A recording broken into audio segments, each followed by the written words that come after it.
Во училиште поникогаш знаат да ви кажат дека треба да одите во театар.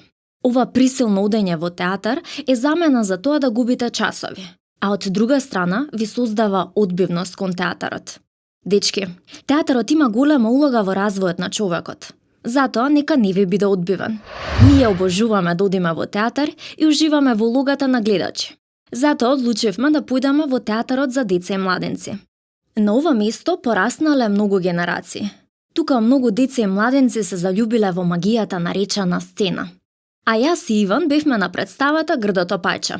Кога заврши представата, ги прашавме нашите другари и другарки дали често одат во театар. Да, одам некогаш, ма не многу често. Бидејќи се учи од представи и е интересно. Убаво да гледаш како се играат глумиците. Учиме да видиме победни.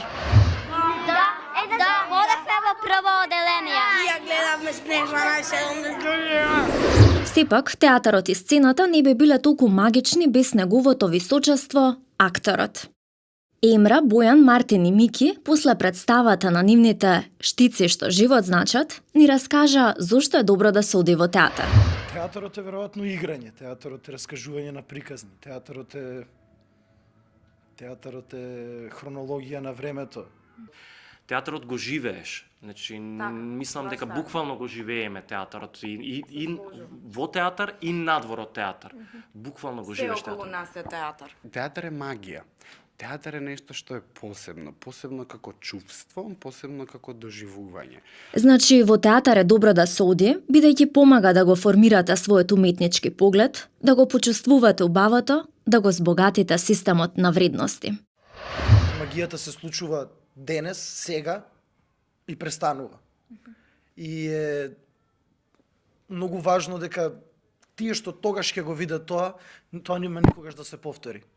Тука се луѓето, актерите се пред тебе и они играат и се даваат максимално и се трошат емотивно за да гледачот има некакво задоволство од целото тоа. Во Скопје, но и на секаде низ Македонија, има професионални аматерски групи кои прават представи за деца и младенци. Значи, уметноста може да ја конзумирате секаде. А ако од училиште ве однеле на некоја здодевна представа, тоа не значи дека мора да се откажете и никогаш повеќе да не стапнете во театар. Одете сами да одгледате нешто друго, по ваш вкус.